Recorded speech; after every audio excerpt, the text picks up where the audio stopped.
This entire military is one cohesive, dedicated force. And the threats to our nations, they don't sleep. They're watching our every move. Iran, Russia, China, North Korea, ISIS, Al-Qaeda. Military Broadcast Radio, the station that's giving veterans a voice. Find us on the web at mbradio.us. Think of all that time. Every wait in the winter. All those hours no one else saw. Every sprint in the summer.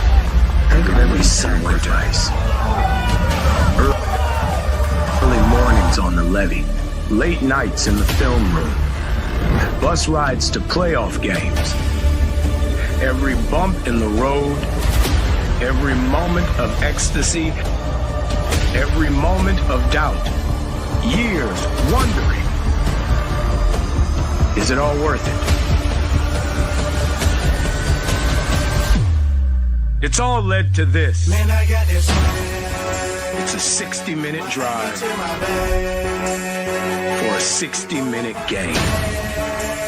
After all the miles we've traveled, we're almost there. After all the hours we've worked, one more can make us legends.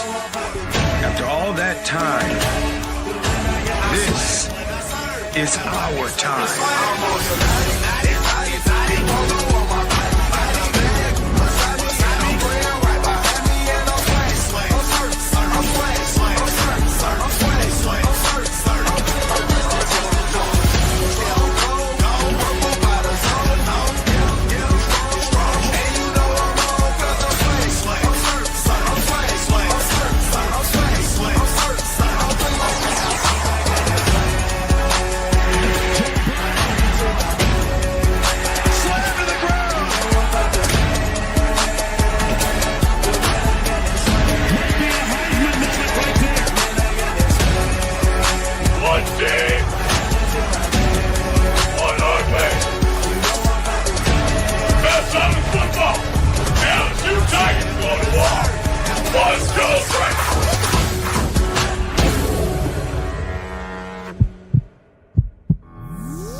Seems like no nonsense guy. Like re-emphasize that for the Saints fans out there on TikTok.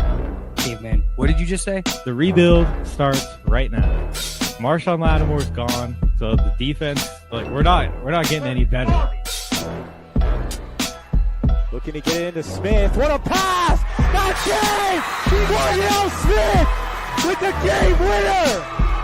Oh my goodness! And that is why you have Aaron Fry pass the ball in.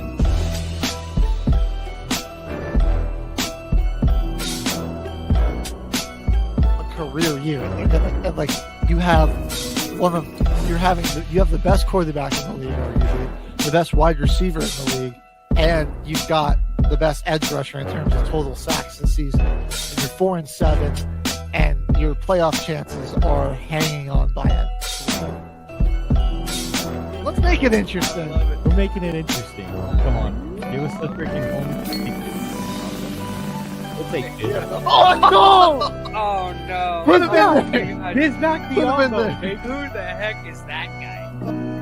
Deflected good, help defense from the Warriors. Oh, what a pass! And Kuminga throws it down! This could be the pass of the year so far. You might watch every game the rest of the season in the NBA. Mr. Announcer guy. So don't you go saying that you're never going to see that. You're such a hater. Military Broadcast Radio, the station that's giving veterans a voice. Find us on the web at mbradio.us. Opinions expressed in this program are those of the speakers and do not necessarily reflect the views or positions of any entities they represent. You are looking live at Till the Final Whistle. HC and Caveman in the studio. What's going on? What is up, ladies and germs? We're back. Madness Mondays are here. Mondays in the house. It's go time. It's go time. Long time coming. We had a little bit of a hiatus from the Monday episodes, but we got some time to get some more hours in at work. So that did help a little bit. But we're back. We're back. For the March tournament. Madness is upon us. It's about that time. Yes, sir. This is when basketball is the best. Best time of year. Absolutely. Well, college basketball, we gotta wait till May until the NBA gets really good, but it's starting to ramp up for sure. But we'll just get right into it. Starting on Saturday, a couple of awesome top 25 matchups. I want to start with Auburn and Alabama. Probably a preview of the SEC championship coming up here. Alabama winning it on a last-second floater to Mark Sears, sealing the game. Another track meet, so pretty classic Alabama basketball. They don't play a lot of defense, but they will score a lot of points on you. Grant Nelson dropping 23 to lead the way for the Crimson Tide. Kind of taken over as Mark Sears wasn't having the best game. He was only 3 of 9 from the floor. Dropping, but they did shoot really well, 52%. That's where that Alabama team gets you. They just, even when one of their stars isn't really shooting well, they can make it up on other ends of the floor. They can keep piling the points on. So many guys that can fill it up. John A. Broome, dude, he cooked them up. He 43 really just needed minutes. Somebody else to step up. They had Tahad Pettiford off the bench. He played pretty well. He scored 19 points, but next highest is 13. Miles Kelly. Broome was really carrying the load there for a good chunk of that game. He dropped those 34 points. I love the defensive stats here, though. 5 blocks and 3 steals. And 8 rebounds. 7 defensive rebounds. This dude's a monster. And here, you know what? This really wasn't the best day out of the rest of this Auburn team. You know, quiet days out of Denver Jones, Dylan Cardwell. Miles Kelly was real inconsistent. Despite all that, they only lost by 2 points, and they were right there in it, which Auburn was my pick to win the SEC. I'm sticking with them. I kind of thought I wanted to change it after this Alabama one, but I think these teams are going to meet again really soon, and I think Auburn is going to get their revenge. This one, honestly, I'm still going to stick with my guns on Alabama, but this is going to be a great SEC championship game. We're probably looking at the best conference tournament right here, the SEC. Oh, in for my sure. opinion. I think just the matchups, the amount of teams in here that are in the top 25 this year, you couldn't ask for anything more. No. And this is a conference usually a little bit quieter when it comes to basketball. I mean, usually you just get your Kentucky.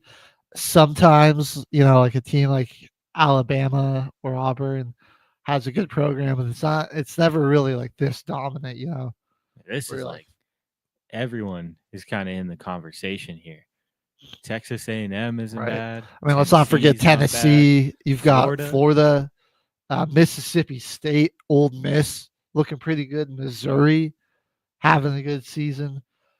So Wednesday, March 12th, that's when this tournament officially kicks off. And that's not even really the heavyweights. That's just the first round.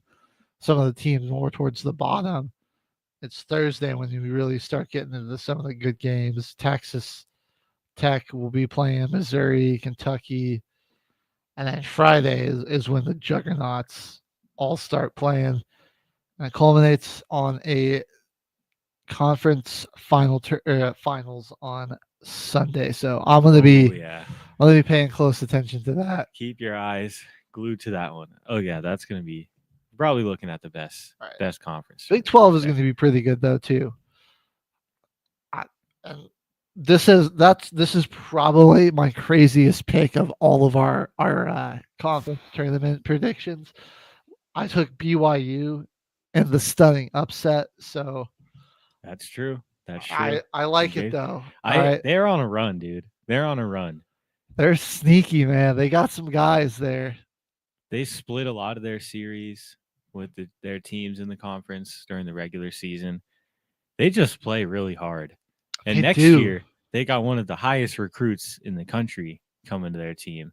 So they could be, I think BYU is using that. They found out the way to get the NIL bag and get some guys to come over there.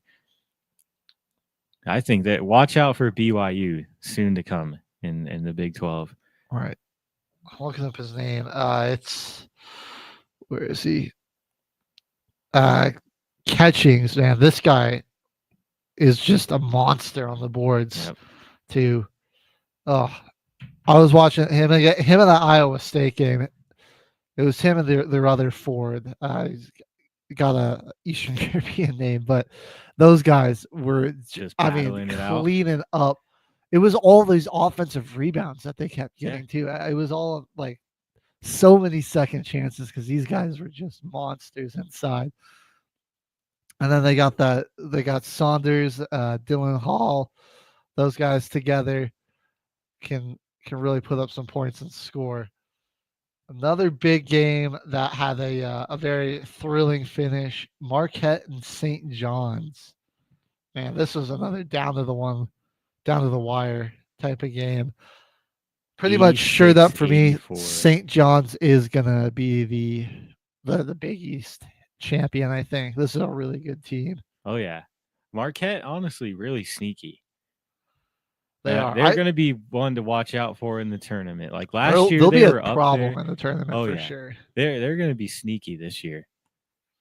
I think they're very starter reliant at times. Where they all 8-man rotation. Yeah, and then sometimes that bench unit really doesn't do anything, and it's like your starters are playing that entire game for the most part, and there's some risk of fatigue and that type of stuff. The Knicks of college basketball right here. Yeah. Royce Parham has 2 points on the bench. Zayd Lowry, 2 points. Trey Norman played 1 minute. got a turnover and a personal foul. So the bench really didn't do anything. Yeah, he played 1 minute, got a turnover and a foul. So yeah, that's pretty bad. Well, then you see like you got to start there, and Stevie Mitchell, dude, goes 0 of 7 from the field. Yeah, 4 points. Right. Shots weren't falling, boards and but steals, but like that a lot of that was early too. He's sometimes you just stop taking shots and you're like, all right, let's just play. Get out here, play defense. Yeah, get some boards. Do that Cam type Jones of stuff. is forced to chuck 30 shots and play 44 minutes. Yeah, that's where I'll be like a little worried. I'm like, man, those NCAA tournament games. You usually get like maybe a day, sometimes 2 days of rest in between. And it's like if you're doing like 44 minutes a day, like that's not really back to back at like championship level basketball, like playoff type of basketball. That's not. It's one thing in the regular season, but when you've got to be, you're getting your best, and you've got to be giving your best to everyone, and you're averaging like 80 minutes in the span of 2 days. I'm worried about fatigue sitting in there. Well, let's talk a little bit about St. John's because this is obviously the favorite. Yeah, definitely going to be in the Final Four. I think so, man. I think so. I really do. They just got some ballers out here. And if you look at it, their bench really didn't do all that great either. Like they still won by 2 points. Well, what they do so well, I mean, they just got dogs on the glass, dude. They rebound really well. I mean, you had multiple guys in this game with 11 or more rebounds. Yeah, 3 starters. Yeah. Kadre Richmond, he had a triple-double here, the 10 points, 12 rebounds, 11 assists. 4 steals with it. Jeez. Well, cleaning up with some defense. Yeah, RJ Lewis, 28 and 11. And it's like mixed. He's got 6 and 5 offensive rebounds and defensive rebounds. Like they just crashed the glass. That's why I think they're gonna make it so far. They just actually have people that rebound. like any bad shot, like Yeah. sometimes it bounces all the way out of bounds. 'Cause People that just chase shots and actually rally for your team. Yeah. You play with more energy. It's a You lot of see it. hustle out of them too, like a lot. You just see it's not just one or two guys. Like everyone's diving on the floor, going after loose balls, trying to get rebounds. Because some of these, like one of these guys that's got the 12 rebounds is, he's not super tall. You wouldn't think of him as a rebounder, and yet there he is. Comes in and grabs him. It's like And, Russell Westbrook. Yeah, this wasn't like a particularly great shooting night for them. I mean, they were 44% from the field, only 21% from three. But you just chase those misses, all about their that positioning too. Yeah, I think So they're you- going to clean up the Big East pretty easy They once won the this rebound tournament battle. starts. Pretty much winning in every single category. They got more turnovers. The only thing they didn't get as many was blocks. But you're leading in every category besides your 3-point percentage and blocks. Just consistently, they always look like the better team. Right, and you can live with that. You can live with not having as many blocks. It is what it is right there. Another top 25 matchup to really close out the season here. Kentucky and Missouri squared off on Saturday as well. Kentucky made a little bit of a comeback this year. I can't even lie. They didn't start off too great. And then there was also sort of a mid-season slump out of them too. Once conference play started. But they finished the year pretty strong. This game, too, 55% from three. This is good shooting night. When they for can them. get hot from three, they can be really dangerous. Oh, yeah. Like really, really dangerous. Let me see. It's pretty mixed around. Like, nobody really shot more than 5. Kobe Brea shot the most, 3 for 5. He wasn't even their leading scorer. It was Otega. 0-0. I think that's their big center. Let me click on him real quick. Oh no, he's a guard, 6'4". I mean, it's just crazy to think like Kentucky's like obviously not the craziest season in school history for them, but they're still having a pretty good year. And I mean, like what seed do we think they could get? I mean, like somewhere around like a 7 or 8 seed. Yeah, I mean, that would be crazy. lower, and it'd be a sneaky team to play. Like that's not probably not that low, but like they could be somewhere down like around a 5 or a 6. I think probably maybe like 5 to 7, especially with how they finished off the season, more around 5 to 6 on the higher end because they are in a good conference too. Right. In their top 25 school. We'll really see. But that's a sneaky team that you can play first, second round in this tournament. Like somebody runs into them and they end up going on like they could be like an NC State run where they kind of have a hot run at the end of the season.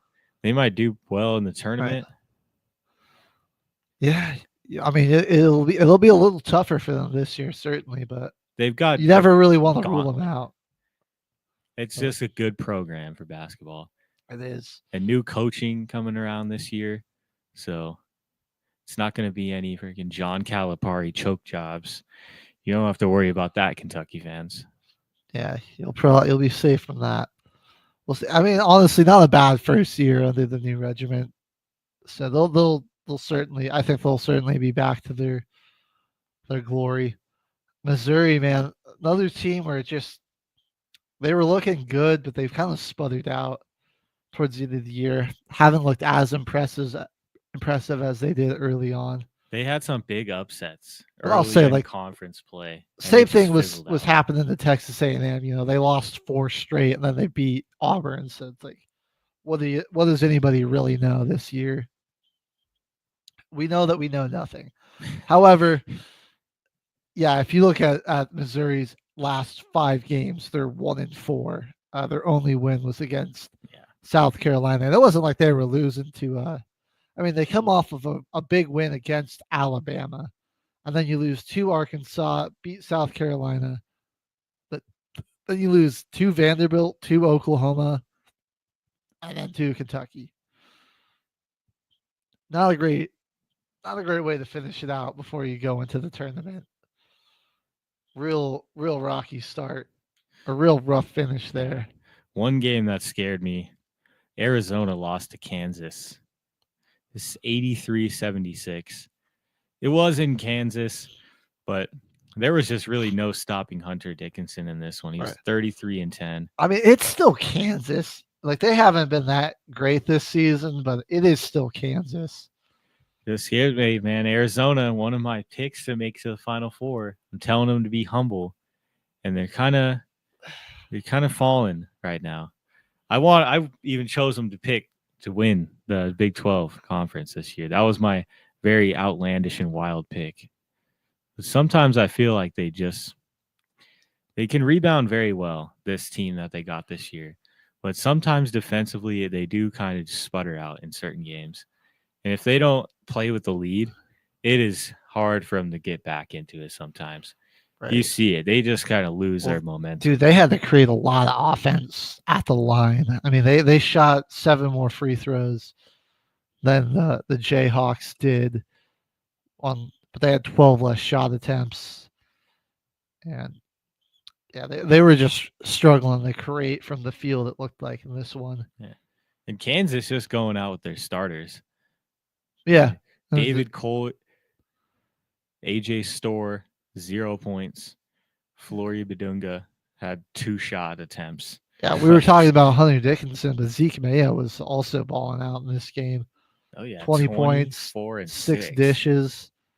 Got a steal in there as well. No turnovers, too, which is pretty crazy efficiency on 5 of 9 shooting. And all of this damage he did was either beyond the arc or at the line. He was 5 of 7 from beyond the arc, and then 5 of 6 at the line. So he was just, I mean, when they passed the 3 out to him, he knocked it down. He hit 5 of Kansas's 8 threes. So that was pretty much all of their 3-point offense was this guy right there. This was a little bit of a breakout game for Jaden Bradley, though, their shooting guard. He's kind of the second man to Caleb Love, and who is really leading that offense. But good game from him. I mean, 21, 2 and 3. Only had a steal, a block, a couple turnovers, but it's probably one of his highest performing games this season as far as scoring. So the offense for Arizona, man, they can get going. They can run you all day long. They play with a lot of pace. They have athletic guys. They can throw lobs. It's really just like watching, some NBA teams on the fast break. The way they can just pass it around and have guys fly up into the rim and slam it home. I mean, they're one of the most entertaining teams to watch, in my opinion. But this year, they losing some of these games, the BYU loss, it was to a bad call, but they were at home, man. They were favored to win that. All right.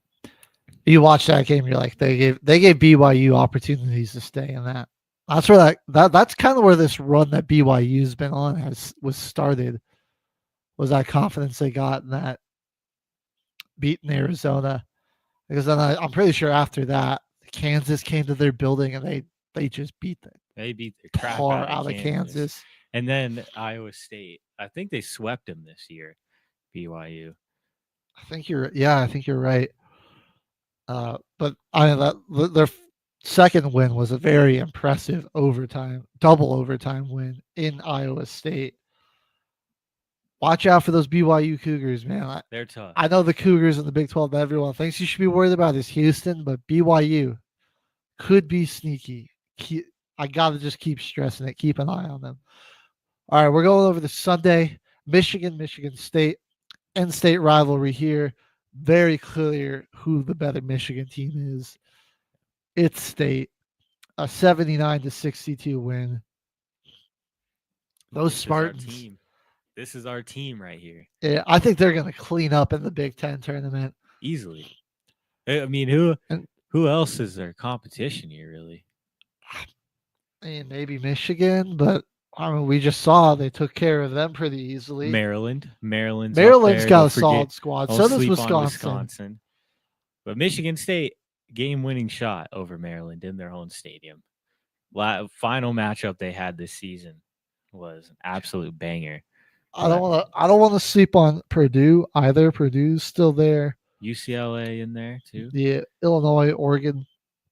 But This just think is the about these best teams. You know, like are any of the these are solid. You know, all solid teams this year. But are any of them on the level of Michigan State? If you really think about it, I'd say maybe Maryland and maybe Wisconsin, just based off of this year. You know, historically, Purdue is usually a really good basketball school. But they found some struggles trying to replace a guy like Zach Edey. I mean, that's going to happen. Yeah, that's always difficult. Naturally. That's always difficult. Right now, it feels like the Spartans' time. You know, the crazy thing is they probably won't even be a 1 seed. You know, no, they're gonna be like a 2 or a 3 seed. I think a 2 seed. They'll be a 2 seed for sure. So they'll get like a 15 seed in the first round. I don't think you can put them any lower than the 2 seed. They're just people talk about defensive teams, college basketball. Like they talk about how Houston plays defense, but Michigan State held Michigan to 3 for 24 from beyond the arc. Michigan shot 12% and 36% from the field, and they got held to 62 points. It was 28-50 at halftime in this game. Well, I mean, a huge chunk of Michigan's points came at the line. They shot nearly 33 throw attempts. 21 for 29. Yeah.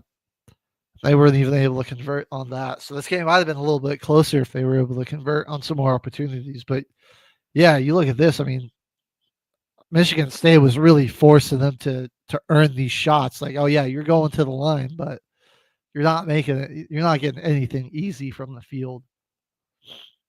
That's an easy. And this is their bigs are a little bit smaller as well on Michigan State. But it's similar to how St. John's plays, where everybody hustles and everybody has high energy and just gets to the ball. Like it's so fun to watch. This game also had a little bit of a scuffle late because Michigan was starting to kind of make a little bit of a comeback. When there was like 30 seconds left, you're like, well, Michigan, might go on a little bit of a run. But they were down by 18. And let's see this guy's name here. Oh yeah. Trey Holman stood on the Michigan State logo after a free throw, and it was a little bit of a scuffle in the mid-court there. So we had a fun rivalry matchup while watching one of the best teams. Come on, Michigan. That's kind of weak. Like, while you're getting beat by 18 points, like, you're gonna stand on the logo and talk trash. Like, come on. Right. Well, like that was a Michigan State guy. He stood on the M and kind of did a gesture, flex or something. I mean that to me is a little. I mean, you're being a little dramatic. Come on. I mean, he's just standing on the M. Like he didn't like act like he planted anything or that. I don't know. I mean, what happened? Also, like again, it's one of these things where I'm like, you want to put up a fight after the game's been said and decided. After you guys have already lost, and you got a whole game to prove them wrong. Wait until they want to trash talk. Do it. Yeah, it's really something else.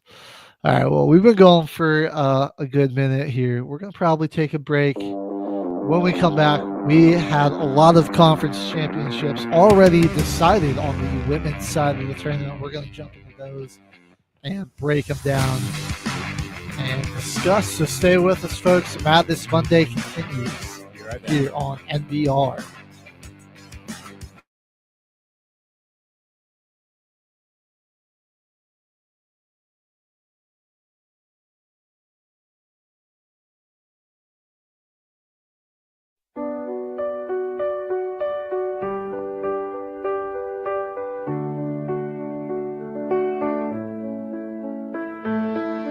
Whatever happened to the brave young soldier He was a good friend of mine.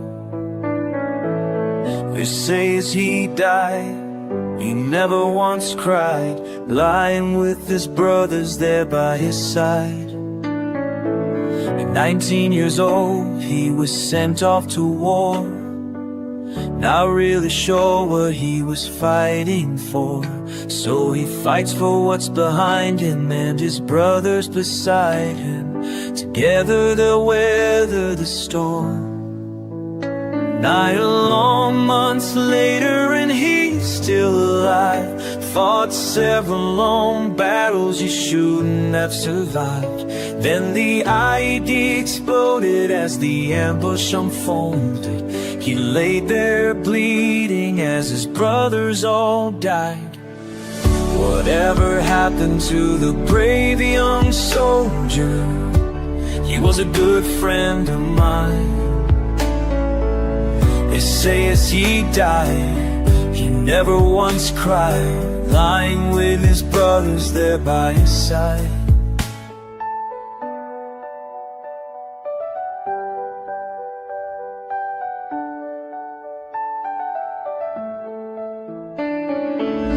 Reinforcements arrived in the nick of time. Old Doc had found him and called in the nightline. He awoke in the hospital, they patched all the holes. Too bad they couldn't fix the ones in his soul. And 16 years later he locks all the doors, unable to find anything worth living for. His family has left him, he feels society rejects him. With a bottle and a pistol, he falls to the floor. Whatever happened to the brave old veteran? He was a good friend of mine. They say as he died, he sat there and cried, with only his memories sitting there by his side. Brothers and sisters, we can't lose this war. Have we forgotten what the hell we fought for? Pick up the phone, go knock on the door.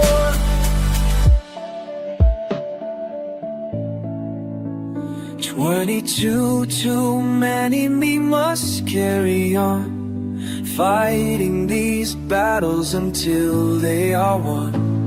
We know that we walk on the edge of a knife, but one simple call can save a life. Whatever happened to the brave old veteran? He was a good friend of mine.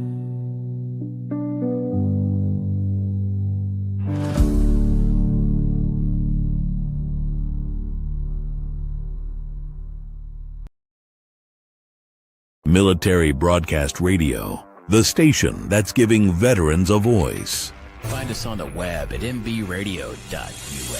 Opinions expressed in this program are those of the speakers and do not necessarily reflect the views or positions of any entities they represent. You are looking live at the Final Whistle. HG Caveman back in Veteran Voices Studios. Let's take it over to the women's side of things. Their college tournaments kicked off. We had some finals over there on the women's side. So let's go ahead. Where do we want break to start? those down. A lot of I want to start the A10, man. Because Because Richmond lost. They did. The Spiders lost. Bro. They got upset in the semifinals by 1 point. Dog. I can't believe it. They were running roughshod through the whole conference all year long just to lose. Oh, man. That's all right. Good season, Richmond. I mean, they'll get in the tournament. They'll be in the tournament They'll be in for the sure. tournament. Be a problem, definitely. But good on George Mason for winning this.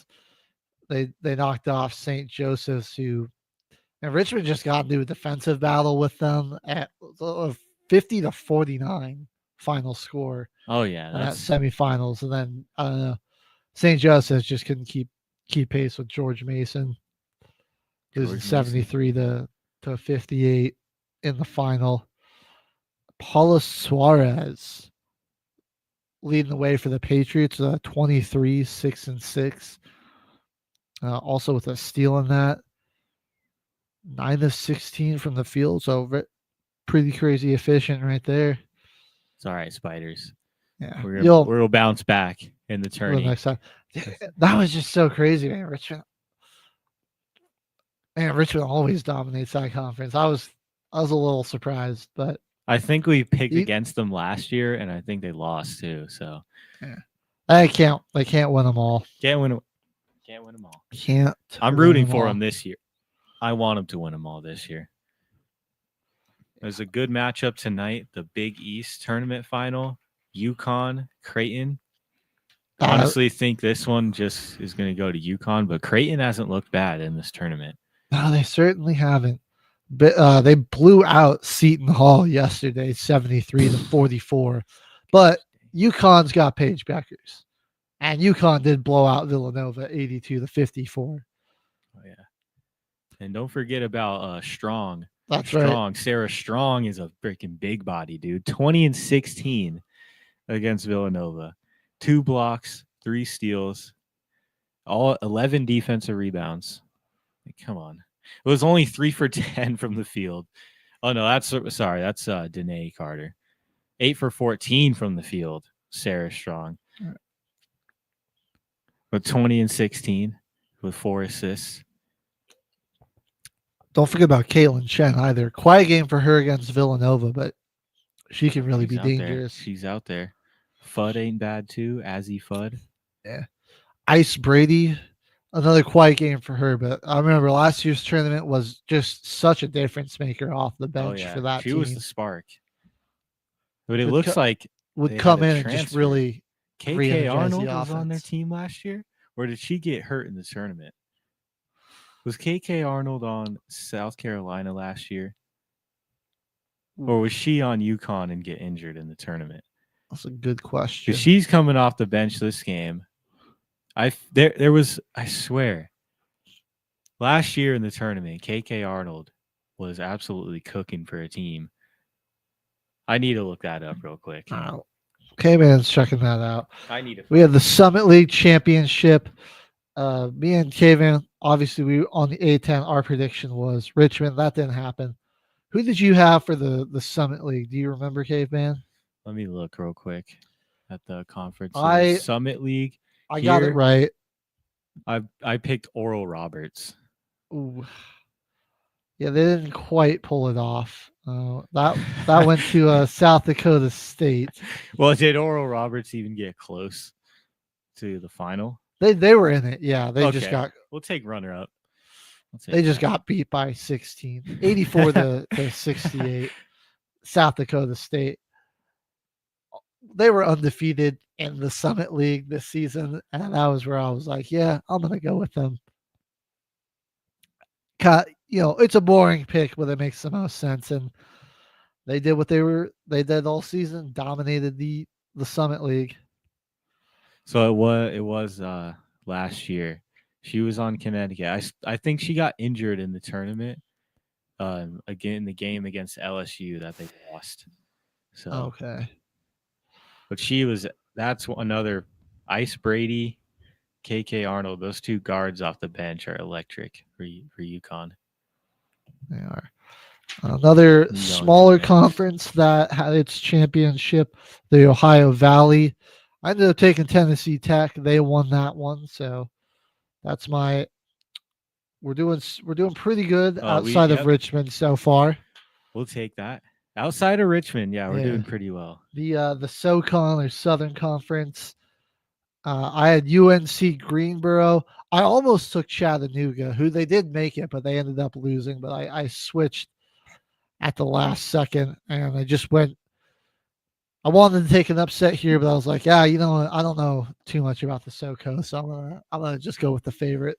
Turned out to work out well in my favor. Yeah, Chattanooga. Chattanooga is not the pick. No. Come on, Mox.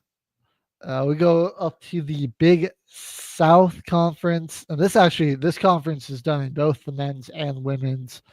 And my pick for both these conferences, it was a High Point sweep. High Point did High end up Point sweeping. swept.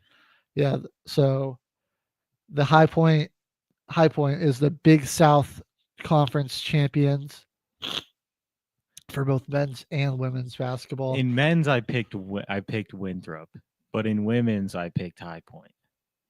Never bet against High Point, man. Yeah, you can't. Don't sleep on them, dude. They're cooking. High Point is electric. Don't All right, sleep well on those are the smaller conferences that have wrapped up. Now we're going to get into some of the power conferences here. Let's do it. All right, let's start. We're going to start in the ACC.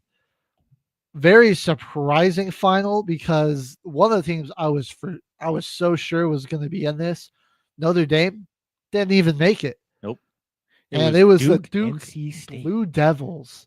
That's a Carolina rivalry game right there. North Carolina is also cooking in the ACC. But that was really surprising. After Notre Dame had such a strong season, they're undefeated in conference play for so long. And once they lost that game in double overtime to NC State, they kind of they still won games, but didn't look really as dominant for the rest of the season. No, they did not. And then they kind of got blanked. It was Duke that knocked them out of the tournament, rather the championship game. And they sort of got shut down for the most part, only scoring 56 points. This was definitely more of a defensive battle. It was a 61 to 56 game. Hannah Hidalgo had a good game, but they just couldn't get it going. We kind of, when we talk about Duke, obviously all the crazes around the Cooper flag, but the Lady Blue Devils got a pretty solid team here too. Isaiah James did not have a very good game against them either. She was 7 to 21 from the field, 2 for 8 from beyond the arc. It's just really, really causing some problems for her in that championship game. So unfortunately, neither one of us were correct on our first power conference prediction there. We both got close. That was pretty close. You picked who ended up losing to the champion in the semis, and then I picked the runner-up. So right there, but just to touch a little bit more on Duke here. Some of these players they got, Alshon Jackson, Jadyn Donovan, Delaney Thomas, Tania Mari, and Regina Richardson. They're starting 5. Really good unit all year. This championship game, Jackson scoring 22 points on a 50% shooting from the field. And their leading scorer right now comes off the bench, Toby Fournier. Their forward, 13 points a game, but only averages 19 minutes. Right. And in this game too, one of their top scorers was also coming off the bench, Aluchi Okinawa. Oh yeah, 22 points, 10 rebounds, so double coming off the bench there too. And their defense was really good in this one. Sub 40% from the field for NC State. They were 38% from the line. So not really converting at a very high clip. And then they were doing this without really letting them get to the line either. NC State only took 11 free throw attempts. So, man, with how good Notre Dame was and how senior of a team this NC State team did, I was really overlooking Duke, but we always forget they put together a good basketball program for both men's and women's. Oh yeah. They've done it for a long, long time. It's a long time coming to Duke. Yeah. So that wraps up the ACC championship. Let's move over to the Big 12, where I did correctly pick TCU. Did you have TCU as well? In women's? Yeah, for the women's. Yeah. It's either them or Baylor. Because I did not pick Arizona in the women's. Yeah. I got them on men's. And Baylor was the runner-up. They did play Baylor for the Big 12 championship, but TCU was was the victor. I remember you said you were watching them play CU earlier in the tournament. Oh, they freaking abused us. Yeah. They abused us. Sedona Prince treated CU like your ex-girlfriend in Mexico. It was bad. It was bad, bad, bad. Oh, terrible. And she had a pretty solid game in this one too. 12 points, 14 rebounds, 4 assists, 4 steals, 1 block. So, but it was really Haley Van Lith, the LSU transfer, that led the way for them. Been cooking all season. Yeah. I forgot she transferred there, and that could be real scary for a lot of teams. I mean, TCU's kind of flown under the radar, but they've got a real solid squad here. They can make a deep run, I think. They play defense really well. I think they get to the line really well. Van Lith, I mean, 10 of 10 from the line. So that was where most of her points came from. It was over half of them were right there at the free throw line. And 5 of 9 from the field as well. And then she could facilitate and rebound a bit. They just got to watch the turnovers. A lot of their starters turn the ball over a lot. I could hurt them, but you got some, a scorer like Van Lith, and then just a do-it-all in the paint type of player in Sedona Prince. It's a pretty good combination. Could be successful there. I'd say you see TCU in the Final Four. Potentially. For sure. They could make a pretty good run with this team right here. I'm not going to lie. Definitely probably Sweet 16, maybe even the Elite 8. Yeah. I think Elite 8 at least, man. That's a good team. team. It's a really good team. Unless they get shocked in round 1 or something, but I don't know. I don't think they. I don't see that happening. Yeah, they just look too They have an all-around just really balanced team. With Prince in the paint, like that's a pretty dominant force right there. Yeah, I think people overshadow Haley Van Lith's facilitating. That she first year there at TCU was already breaking assist records in this season.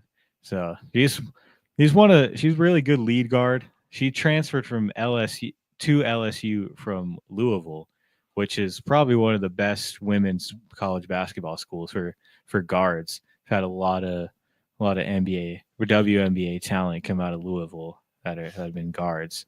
So she's played at a lot of good schools, a lot of different talent as well, just all across the country in 3 different big time conferences. So honestly, could definitely shake up the WNBA draft if she has a good run here in the tournament. This is her senior year.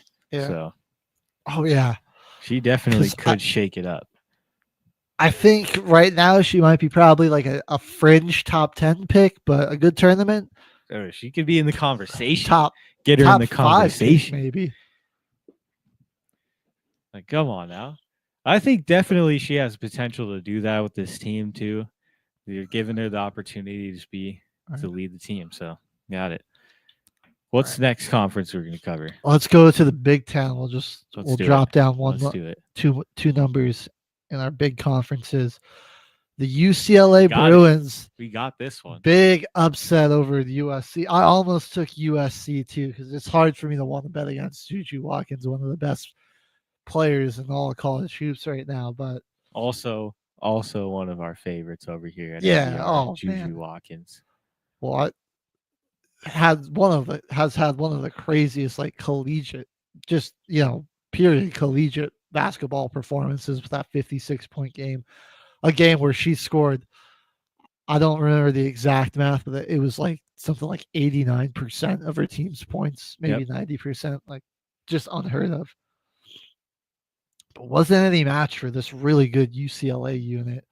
That's where it's also tough. We were talking about TCU making a deep run, but then there are some real good other real good teams. Yeah, that's why it's It's hard to even probably going to say be a Final little Four. less chaotic than the men's because the top 10 and top 25 haven't had as many shakeups. We haven't had teams drop as significantly. I mean, the top dominant teams have been pretty dominant all year and done their thing. And UCLA avenging a little bit of a loss earlier in the year to USC. Kiki Rice, London Jones, both with 13 points, but also 14 turnovers between the two of them. I thought that was kind of Yeah. a funny stat. But they just did also have 11 assists combined. So there you go. Lauren Betts leading the way for the Bruins on this one. 17 points, 5 rebounds, also 4 steals and 4 blocks. And just a real good game out of them shooting the ball. They were 53% from 3. They were 52% from the field, 85% at the line on 21 attempts. So they were 18 to 21 right there. Super, super efficient numbers outside of a lot of turnovers. But then again, most of them were between London Jones and Kiki Rice. So those two just got to be a little more careful with the ball. If they had just had like a more average turnover number like everyone else on the team, like those, Rice had 8, Jones had 6, and then the next closest person was Angela Dugalica with 3. I always messed her name up. Sorry about that, but you could have, if you kept those turnover numbers down, that's over 50% of the turnovers between two players there. Didn't end up costing them. They still got a 5-point win, but just something that Yeah, that was something you want to work on for sure. They turned the ball over a lot this game. Right. Dude, I mean, Juju, she had 29 points, but nothing came easy. She was 9 for 28, man. Yeah. At that point, you're the scouting report. 2, and you're just going to get hounded. Yeah, 2 by for every 8. defense. That's what, that kind of makes me a little nervous about USC because, I mean, yeah, they just committed very hard to Juju, and it was like nobody else really stepped up. She was still able to take 28 shots through all that. Right. But like 29, it just obviously wasn't enough here in this final. And that does, like you're saying, it scares us during the tournament. Just a little bit. You're like, I want to see somebody else step up when they, and alleviate some of that defensive pressure on your best player because they just can't do it all on their own. It could have just been a real bad shooting day for them too. I mean, this is crazy. So UCLA made 1 less shot than the Trojans. They had 23, and the Trojans had 24. Guess how many shot attempts each team took, Gabe, man, real quick, just before you, without even checking the box I score. won't pull it up. I have the tab right there, but I won't even pull it up. So just guess how many shot attempts UCLA took. Guess how many USC took. UCLA, I'm going to say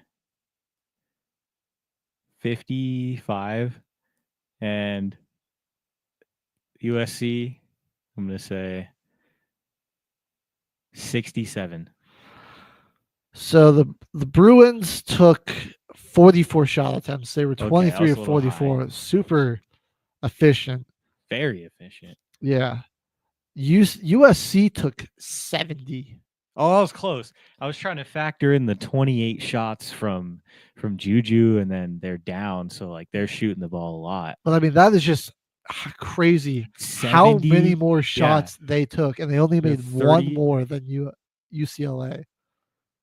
Almost 30 more shots than the other team. Right. Well, I mean, they like the UCLA just kept getting to the line. 21 attempts.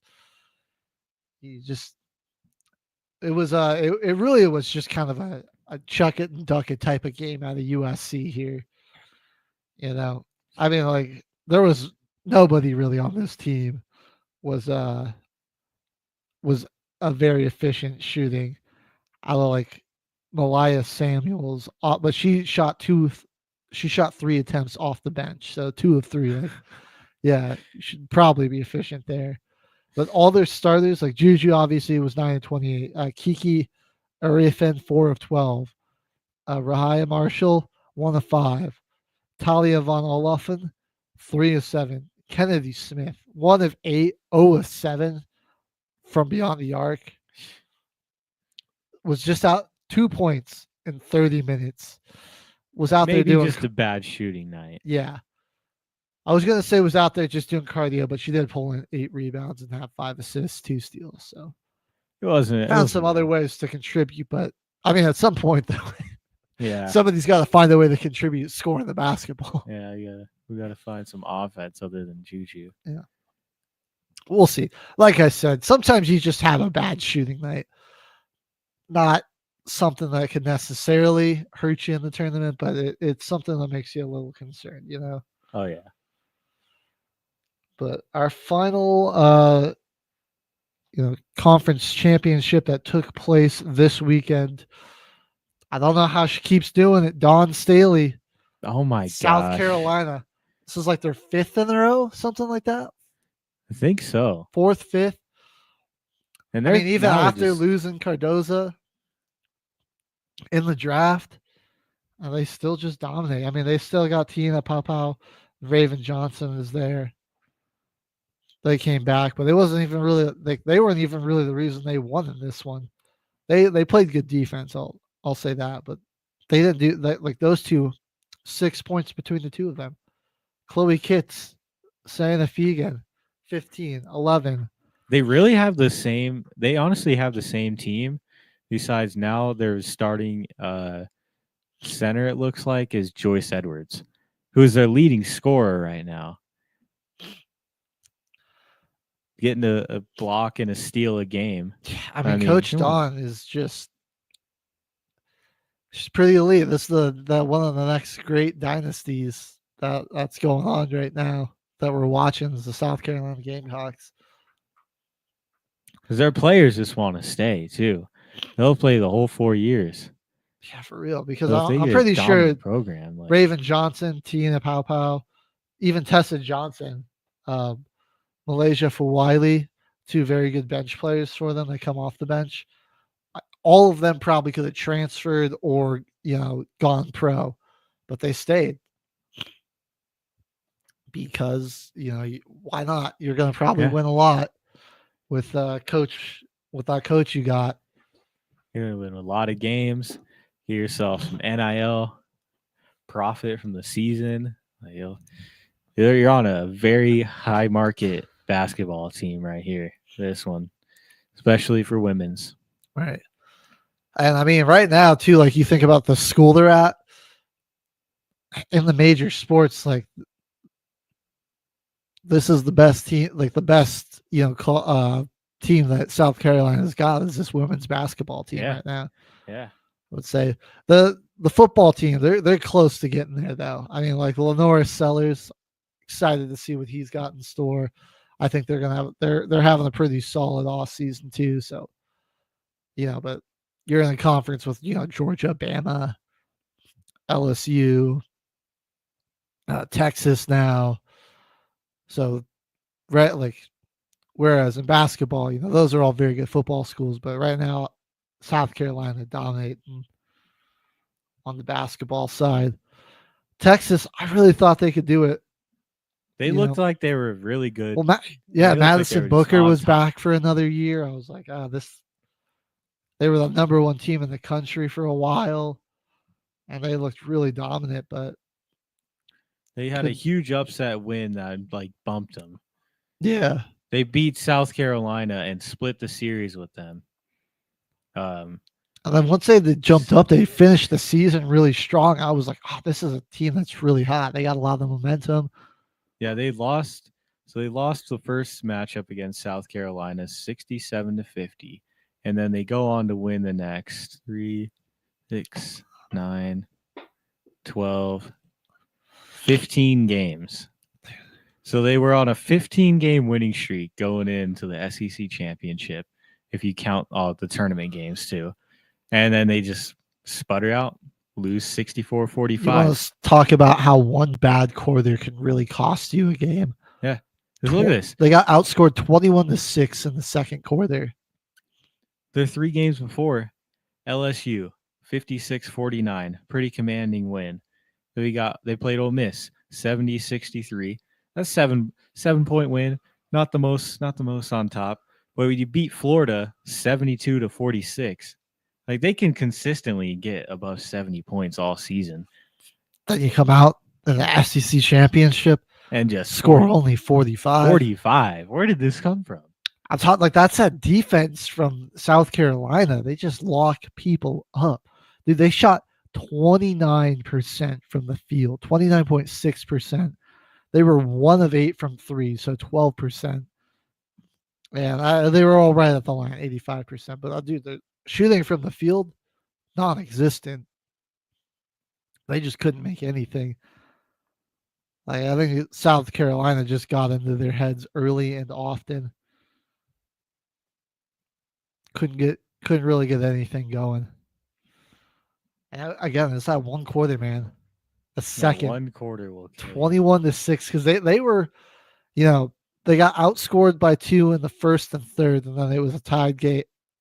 Each team scored 12 points in the fourth quarter. So, all you can muster up in the second is 6. Boy. Yeah, that's a huge collapse. That's not even really just a team collapse right there. Yeah, certainly is. Well, it's been about another half an hour, Caveman. Why don't we head to another music break? Let's hit it. When we come back, we'll take a look at some of these upcoming conference championships that we got on the men's side and just continue to preview those more. So stay with us. Don't go anywhere. You're watching March Madness Mondays here until the final whistle on NBR.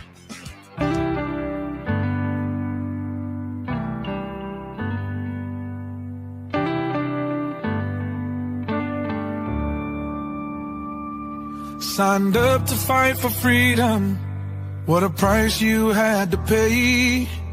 Picture in a helmet, missing family every day. Your Lady Liberty, dressed like G.I. Jane.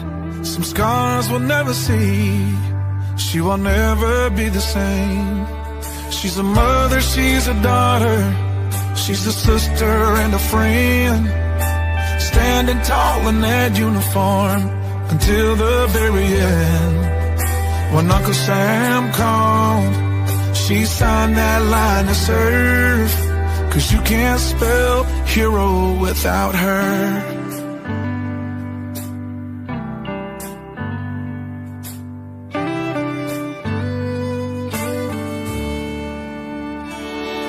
On that old dusty base with the meadows that shine, she's been to hell and back for the stars and the stripes.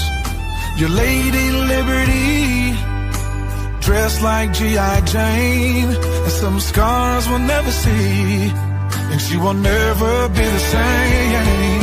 She's a mother, she's a daughter, she's a sister and a friend. Standing tall in that uniform until the very end. When Uncle Sam called, she signed that line to serve. 'Cause you can't spell hero without her. Yeah, yes.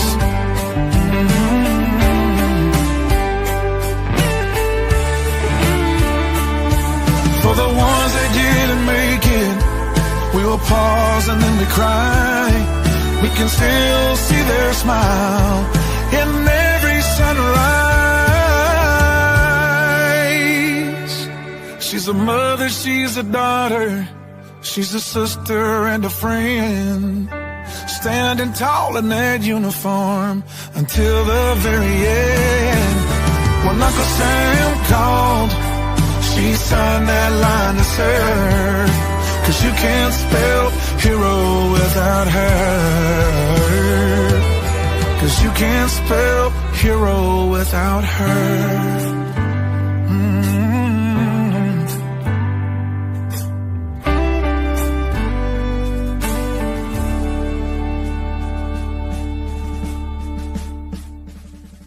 Military Broadcast Radio, the station that's giving veterans a voice.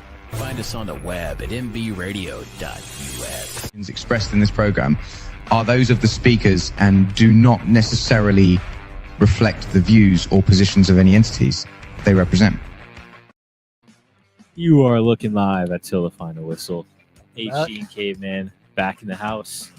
Let's get back into some of these matchups as we get into the final hour of the show. Yeah, so I was looking through, and I definitely missed on some of my predictions on the men's side. So the Northeast Conference, I had Long Island U winning it, and I just saw the matchup for the final. They did not make it. It's going to be between St. Francis and Central Connecticut. And I knew I should have taken Central Connecticut, but I was like, nah. I don't know why I have such belief in Long Island U, why I want to watch them succeed so much. I know. But I want to see them thrive for some reason, but they didn't this year. You want to see win. They did not make it, so that's unfortunate.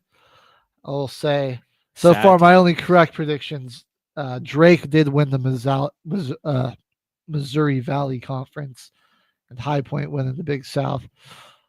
Other unfortunate U's, the Southern Conference, the SoCon. I did take Chattanooga in this one. They didn't make it, man. It's going to be Furman. I went for them to sweep. Furman and Wolford will be playing in the women's. No, this is the men's side. Okay, I was gonna say that's two of the lowest ones, like the middle of the pack. Now the women's was already decided. That was UNC Greensboro. Okay, yeah. They beat Chattanooga for the W. And then I also, unfortunately, in the Sun Belt, James Madison will not be doing it again this year. Troy and Arkansas State is going to be the matchup for the final tonight. Yeah.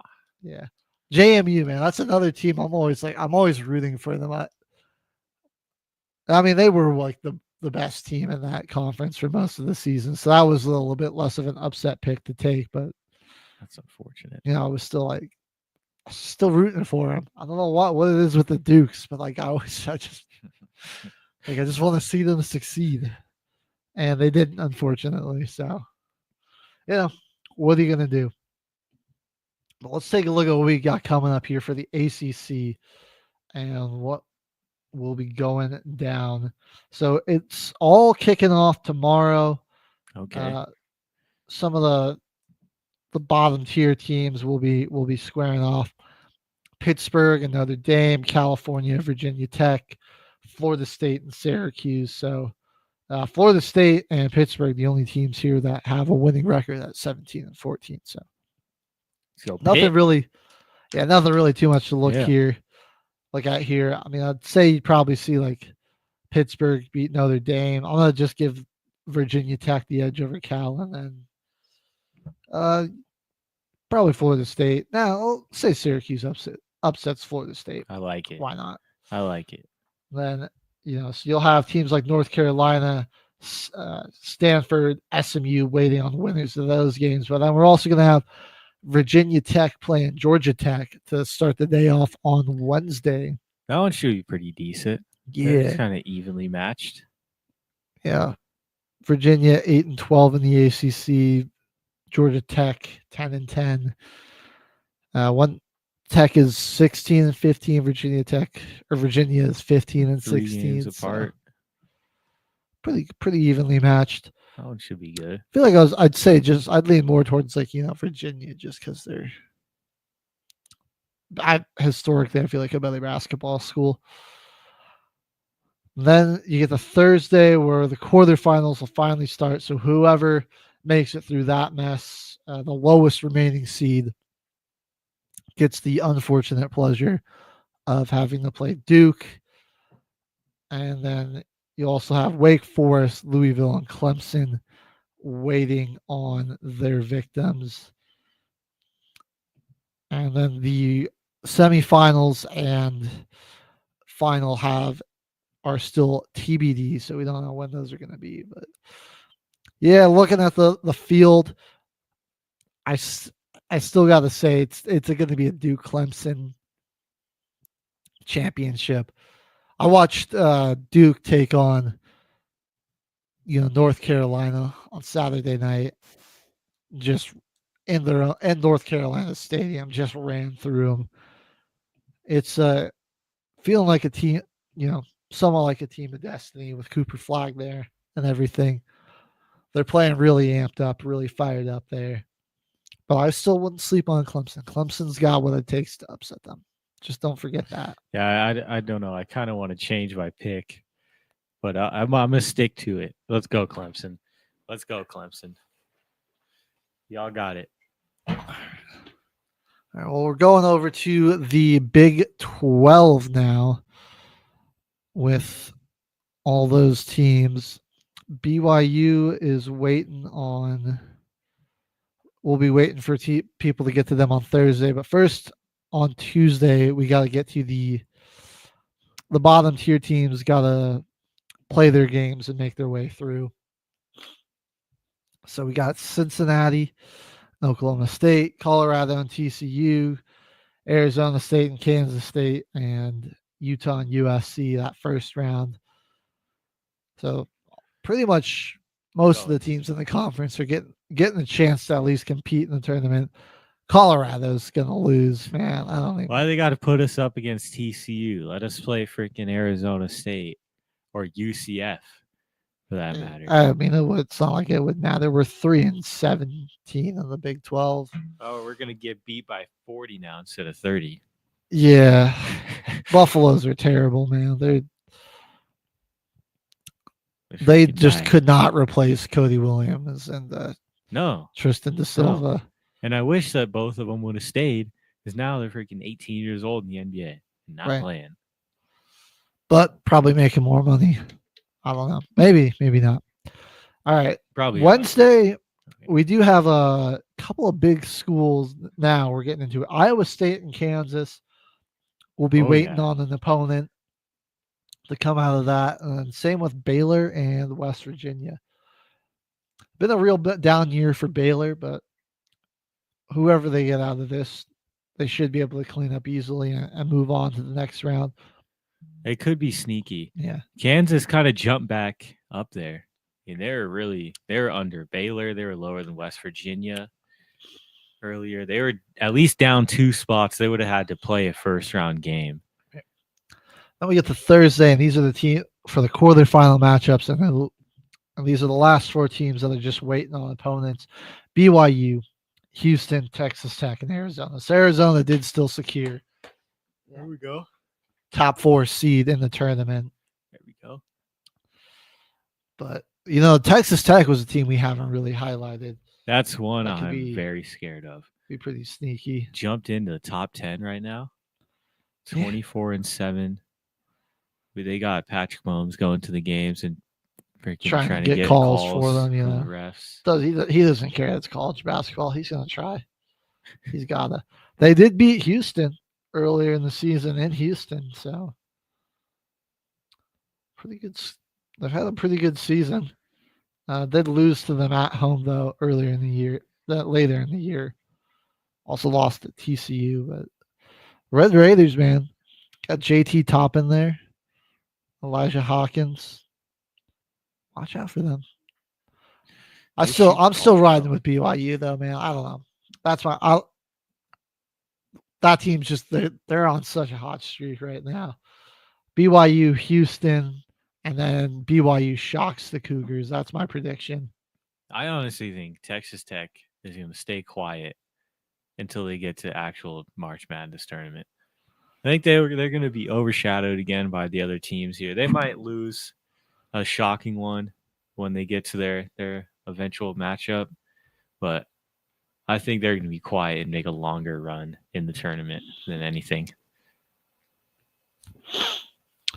Oh, most definitely. All right, well, we're moving on over to the Big East. And who are you liking in this one, Caveman? Clearly, you got to go St. John's. I think so. I got to pick them here. Creighton looks solid. UConn, UConn could potentially be sneaky. I don't want to sleep on Dan Hurley, my boy. Right. Because they're still fighting for a spot.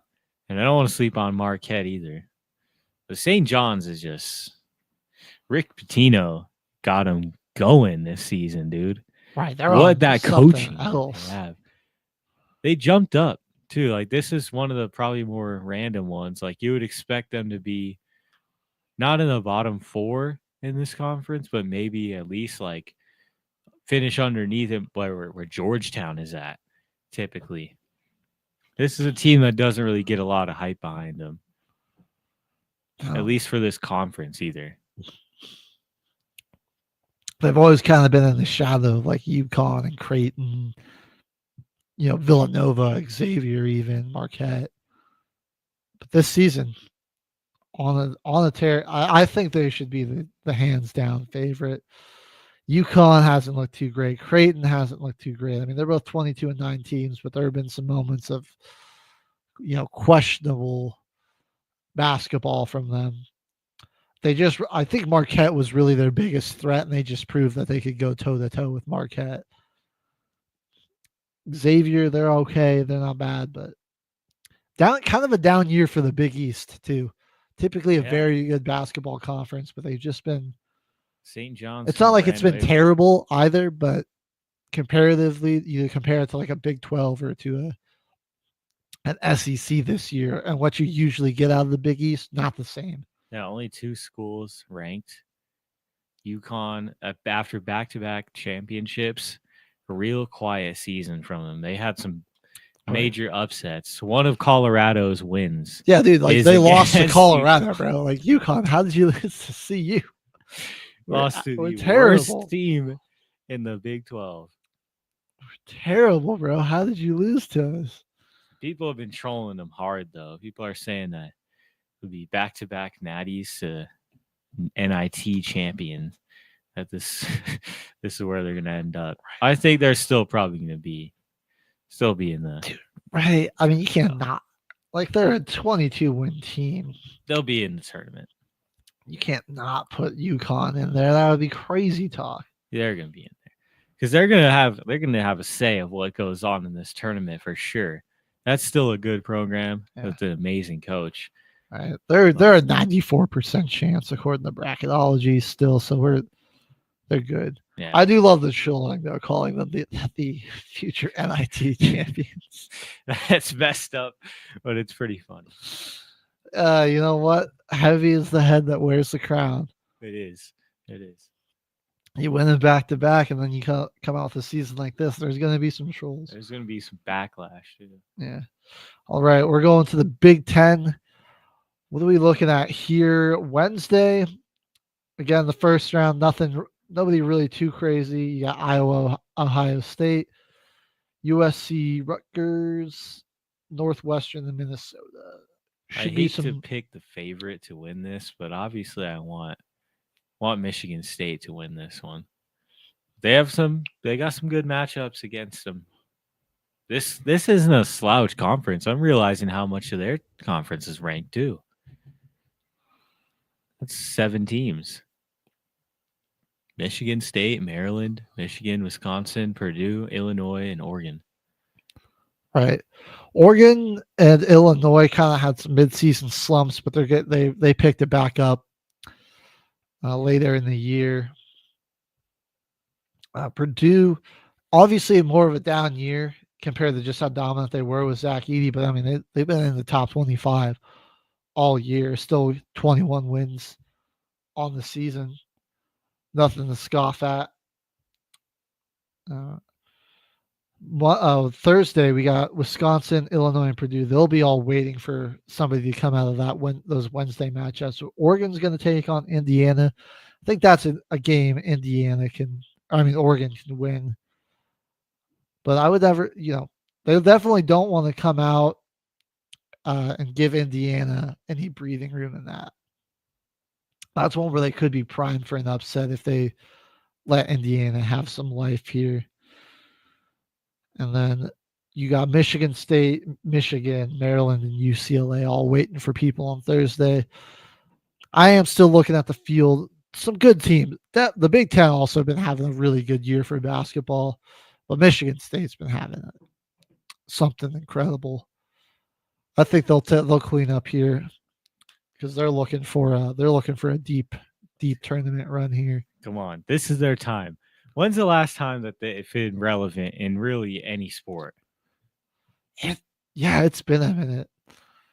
They need to have. It's due time for Michigan State to have a run. The last time they freaking had Draymond Green. That's like the biggest name player that this basketball team has had. And before Keon Coleman transferred, he played basketball there for a little bit. Bills wide receiver? He transferred. He played both basketball and he's a dual sport athlete. Yeah. Okay. But he transferred from Michigan State to Florida State. Well, good for him, man.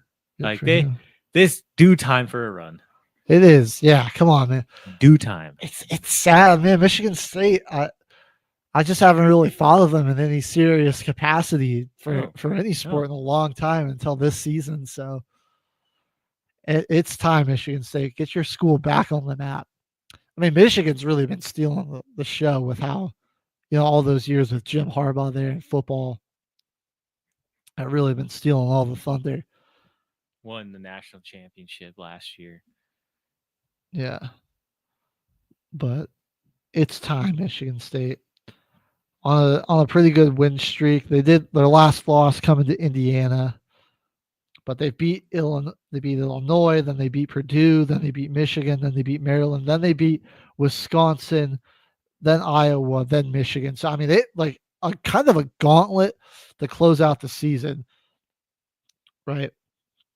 Look at their last 8-9 games. It's like before that loss to Indiana, they beat Oregon, lose to Indiana, then beat all those good teams in a row. So they got it together at the right time. I mean, those are like pretty much all the top schools in the Big Ten. And they've beaten all of them down the stretch here. Playing the best basketball at the right time, too. It's time. Yeah, it is. It's time. It's time, Michigan State. I mean, it's time. Don't let us down over here. We're rooting for fighting for y'all for months. They'll be in every bracket I make. I think they're going to be in my Final Four. I don't care. Oh yeah, I'm putting them in there. It's too dominant of a season. To be honest, the defense I've seen from this team is absolutely insane. One of my I just can't stop watching their games. I mean, and they still have the ability to put up some points when they need to, but they do they're kind of like Houston. They like slowing that game down and making you play at their pace. Because their leading scorer on the season, Jordan Atkins, he's only averaging 13 a game. So it's not like they're not asking their guys to go out there and drop, 25 every night. They'll be like, we're going to keep the game exactly in the pace that we want to play it, and have you score exactly how much we want you to score. It's time, Spartans. It's time. Make us proud. It's time. We're making shirts now. We're making shirts. MBR. It's time. MBR X Michigan State. Hit us up. Call in 720-619-0627. We'll be looking forward to hear from you guys. We'll get the merch done. All right. What conference we got next? I want to talk a little bit about the Mountain West, man. So, because we're going with Homer pick, right? Yeah. I'm going with the Homer pick here. I'm going with my Homer pick, Colorado State. They can get it done. Yeah. Second in the conference right now. Why can't they? 22. They'll probably be in the tournament. They might sneak in if they win this. They got a first round bye. They're waiting in the quarterfinal for somebody to come play them. Their big challenge, New Mexico, obviously 25-6. They're having a really good season. But San Diego State and Boise, those two are playing each other. So whoever comes out of that, because those are two pretty solid schools too. Utah State's having a really good season. They're 25-6. So CSU, not really the favorite by any means, but I'm rolling with them. Sometimes you just gotta believe in the homer You pick. got to believe in it. You got to believe in the homer I pick. think the conferences where every team makes it are so funny to me because I'm looking at these round one matchups. Air Force is 4-27 on this season. 1-19 in the conference. But like, could you imagine? Like, there's like next to no chance that they actually win a game in this tournament and advance. But I mean, could you just imagine if by some miracle they go on a run and somehow win the entire Mountain West? Like what? They'd qualify for an auto bid all of a sudden. Come on, Colorado State. I mean, I'm not even sure how that would work though. Like a 4-27 team wins their tournament, like and you're like, oh, do we have to put them in March Madness now? Like, what's How the would protocol for work? that? How would that work? Honestly, I don't think you can make it in like that though. Because what does it say their percentage of making it is on bracketology? Probably already 0. Dude, I probably have to scroll You got to scroll down for 10 a miles worth on this while. page to find that.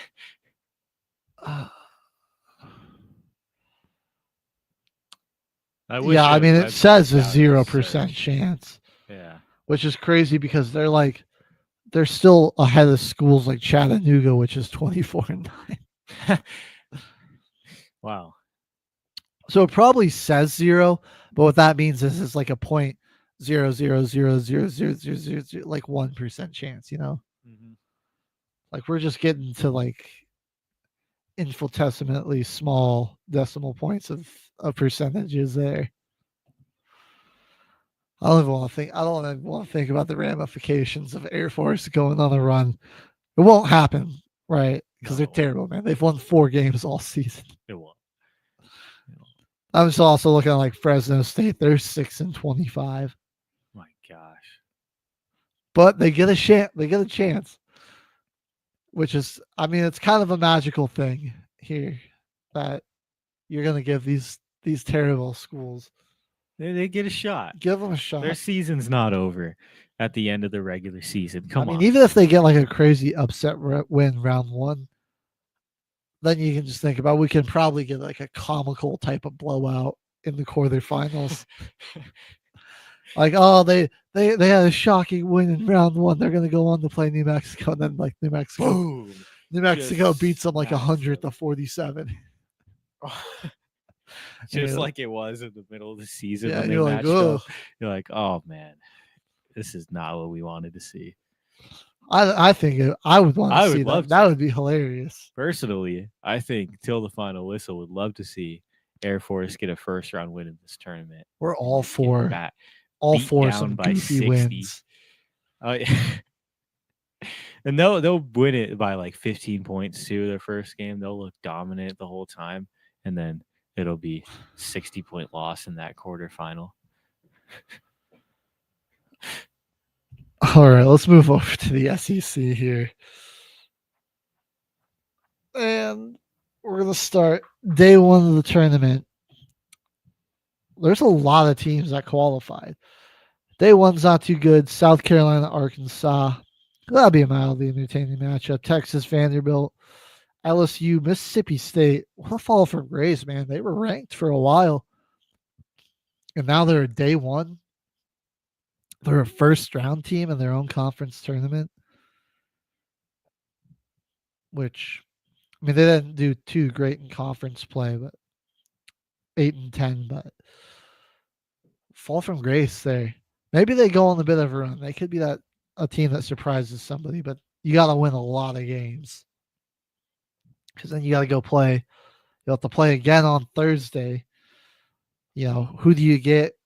Old Miss, Texas A&M, Missouri, Kentucky. Yeah, good luck. I don't want to play any of those teams.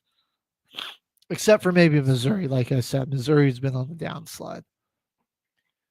Maybe Missouri's one you're not as scared of, but it's Right. still a tough conference, and you don't want to let anything go. They have been limping a bit towards the postseason.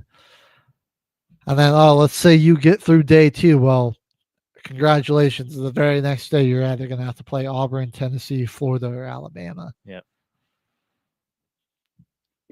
That really screws you. I mean, how do you win that? How do you win that against any of those teams? Right, especially you've been playing basketball for this is your third day in a row, and they're coming off of, 5 days of rest. Just hanging out, And chilling. Their last game was on, it was on 6 days. Their last game was on Saturday, I believe. Get 2 days in a row of good film on them, and you just get to go in and play them while they're tired and you're rested. Right, played a fatigued team, and you maybe it's that factor of like rust versus rest, but I feel like that doesn't play as much of a factor in basketball as it does in football. Oh yeah, and it's not like a crazy amount of time off. It's only 6 days. Like that's just a good time to get some rest. I mean, like how easy is it to go out and play like a game of pickup hoops or something and just still get a little practice and do some scrimmages at nearly full speed. Yeah, because they've had some practices, stuff leading up to the matchup too. They're gonna have some stuff. Will be a full week of rest.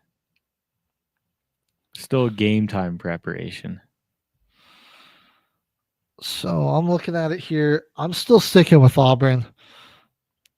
I gotta imagine Auburn and probably Alabama. I like Tennessee, but their offense can just disappear at times. And we've seen them put up some real stinkers offensively. And then Florida, like I said, having a really great season, but sometimes I just don't have like a ton of confidence in like a single guy on that team to just, when the shots aren't falling, they kind of shoulder that load and keep the team afloat while they make some adjustments. I think games can get away from them like that. Like Alabama, the shots are always falling for somebody, it seems like. Oh yeah. Because they score like 1 billion points every game. And then Auburn, I think, is just the most complete team, top to bottom. They're strong. They're a strong team. Definitely look out for any of these teams in the tournament too. It's one you're like, I really don't feel like any of these smaller teams could upset them. You feel like the first 2 rounds, these guys are just going to run.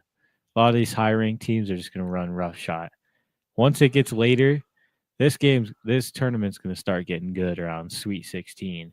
Right. That's when it's really going to get shaked up.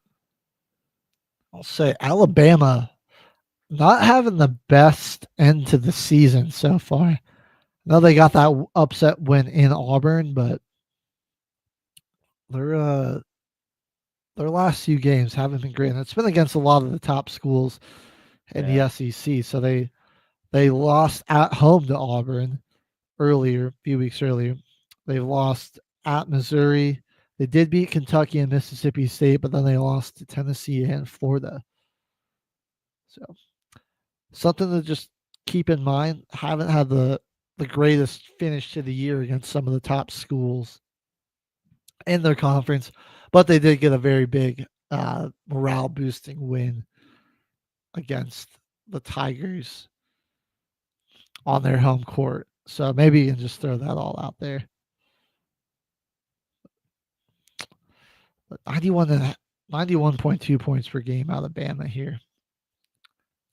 They just do not care about defense. They're just going to score. All right. Well, we'll take one last final look at one of our major conferences before we head to another break. We're going to go to the West Coast Conference, one that's typically been dominated by one team, but that team not so dominant anymore. Gonzaga still with a shot to make the finals, but they'll probably have to go through St. Mary's, who did end up upsetting them last year, if I remember correctly, right? Yeah, yes they did. St. Mary's last year gave them a shocker, and the year before. It was the same season but once in the tournament and once in the regular season to beat them. St. Mary's has just been kicking ass this year. They're on top of it. Yeah, they're clear winner, honestly. 17-1 in the conference. Perfect timing though for Gonzaga to have a little get back though. I mean, the semifinals are going on tonight. So St. Mary's has got Pepperdine, Gonzaga's got San Francisco. Come on, guys. So St. Mary's plays 4-14 Pepperdine. Yep. It's And so then, funny. Gonzaga's playing who? San Diego? San Francisco. Well, they're a little better. They're a little bit better. They were the only team in the West Coast to beat St. Mary's this season. So I'm looking at St. Mary's. Some of their losses have been just like really funny. Like Utah State is a good team. They're having a really good season. They're pretty solid this Them year. and Boise State. Not the most unbelievable things. Arizona State. It's kind of funny. That one sucks because Arizona State is not even. They're second to last above Colorado in the Big 12. And then they lose to San Francisco, and it's like, what? Come on. But San Francisco Dons, they're 13-5 this year. Yeah, they're not bad. This is a good year for them. I honestly forget that most of these teams exist in the West Coast outside like St. Mary's and Gonzaga. Yeah. And when did freaking Oregon State and Washington State join this conference? I think they added them this offseason after the Big 12 dissolved. Or the Pac-12. Yeah, they managed to repair the Pac-12 for football, but I don't think it's ever coming back for basketball. Yeah, no, I don't think so either, unfortunately, which kind of sucks because that would have been that's an awesome conference. I think it might be because they just had the Pac-12 schools play a season in the West Coast while they put it back together. Oh, because I know Gonzaga is actually in the Pac-12 next season, but they're a basketball only school. So okay, then yeah, I think they are. It might be. You can't really have a tournament with two teams. You would just have to have a conference final. With how many games you play in a season, they have to be in a conference. Yeah, they would just be playing. Oregon State would be playing Washington State every week until the end of the season until they played enough games. It's like, all right, we're gonna have we go to Washington State, then we're back home with Oregon. Then we're gonna go to Washington State, then we're back home, and just back and forth like 3 times a week. They play so many games too. You play a lot of conference matchups. Would be intriguing to see how that how each team would kind of counter with each other. You're getting very familiar with an opponent. Like, would we see these games just turn into like offensive shootouts? Like they got the defenses both get figured out, or would both offenses get figured out? And then we're seeing like 30-24 ball games. Yeah. Either way, it probably wouldn't be good basketball. So no, definitely. Thank goodness they didn't do that. All right, we've been going for a while again. We're going to go ahead and take another quick break. And when we come back, we'll wrap up our last 20 minutes of the Madness Mondays until the final whistle here on NBR. Stay with us, folks.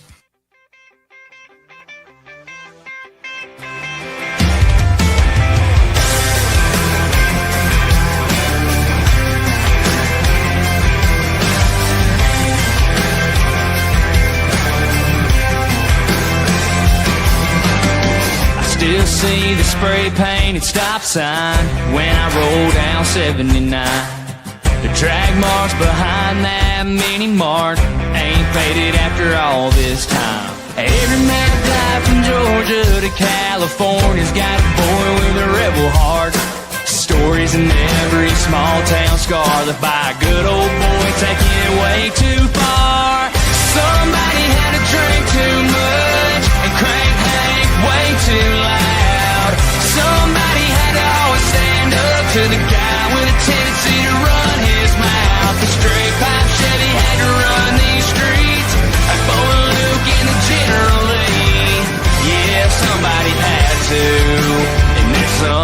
somebody was me.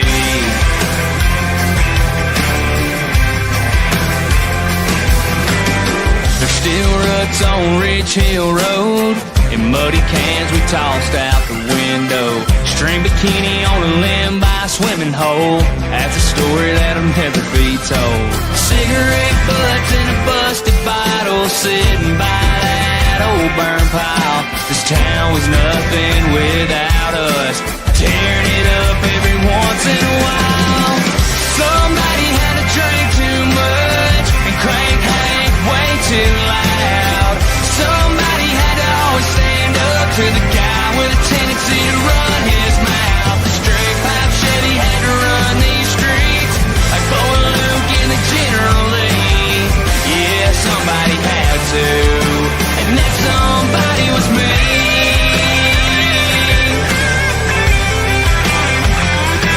I guess somebody had to get a 4.0 full ride, whole life planned out on track.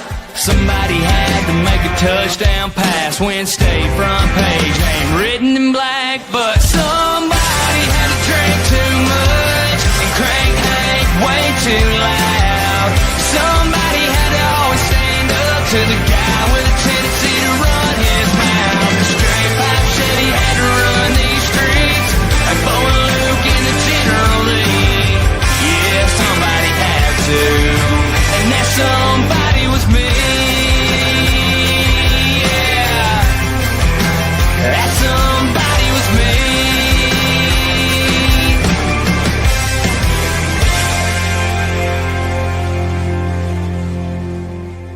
Military Broadcast Radio, the station that's giving veterans a voice. Find us on the web at mbradio.us. Expressed in this program are those of the speakers and do not necessarily reflect the views or positions of any entities they represent.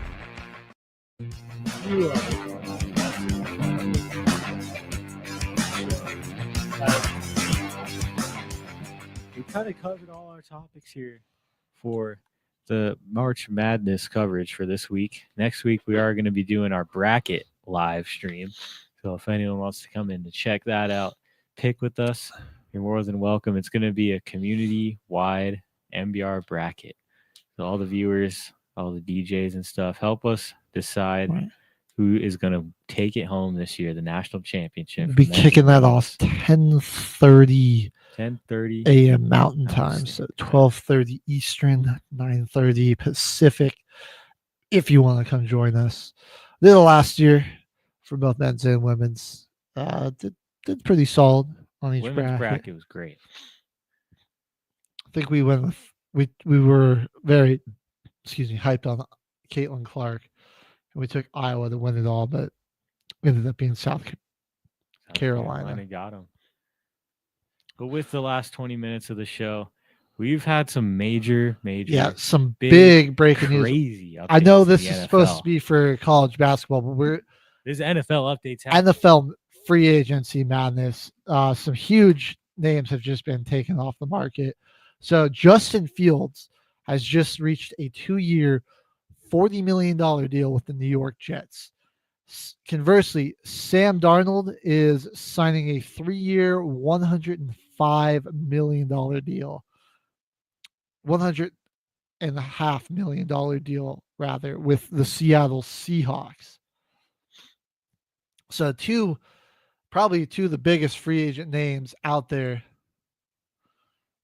now, at least in the QB market, off the table.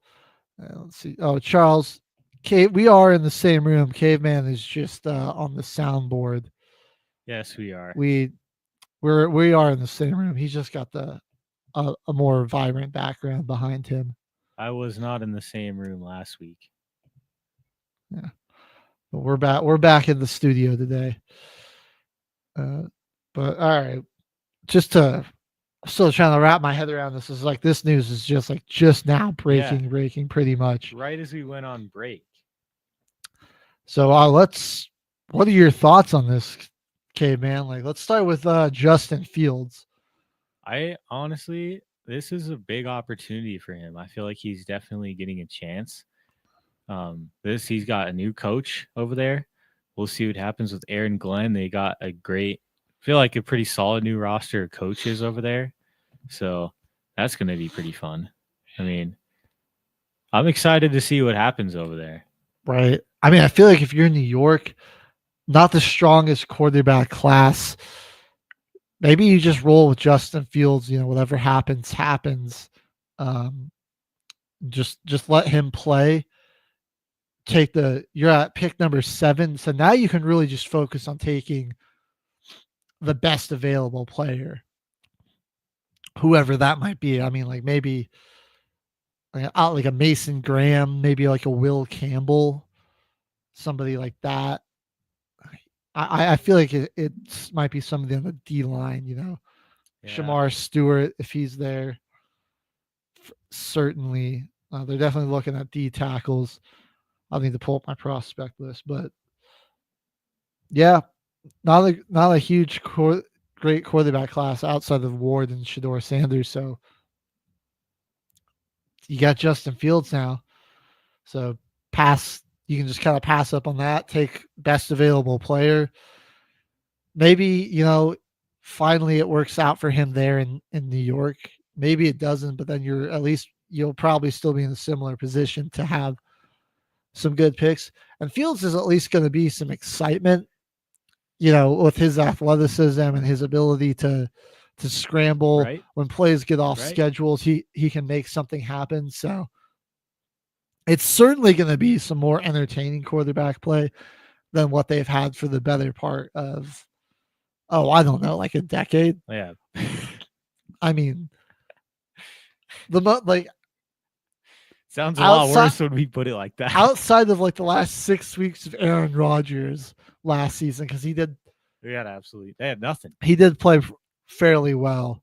Outside of that, though, they had nothing. I mean, like what Ryan Fitzpatrick, when he was there with Eric Decker and Brandon Marshall, that was like your most exciting quarterback season.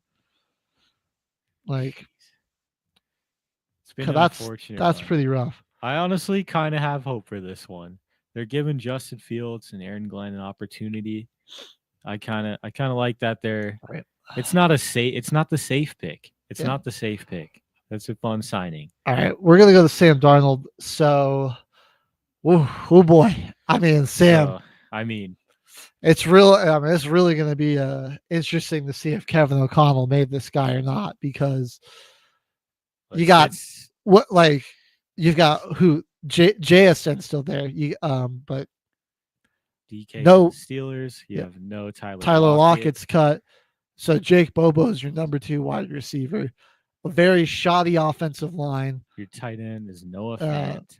An average defense the defense is at least a few guys away from being pretty good again. No tight end, really. Solid running backs there. We'll see, but in those big moments and when people got pressure on them, Darnold just folded, and he had the benefit of playing behind a very good Vikings offensive line last year. Oh yeah, it's definitely not the same story here. Yeah, we'll see how Seattle does rebuilding that offensive line, but now they just dropped $100 million on a quarterback. 3 years, so it's only probably 33, 34 million something this year. Maybe even less, because it could be more on the back end of his contract, but 55 million guaranteed. This was after Geno gets traded to the Raiders, which we'll have to dive into the trades and that more. But there's more breaking news that's going on as we talk about this. So Josh Sweat is joining the Cardinals. I believe this is the Sweat from the Eagles. So he's joining the Arizona Cardinals.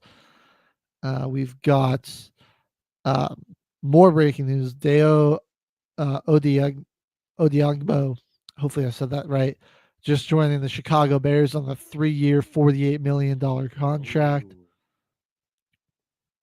Wild. Trayvon Moehrig is going to be going to the Panthers. Panthers have actually already made some moves. They also acquired Milton Williams from the Eagles as well. So I'm sorry.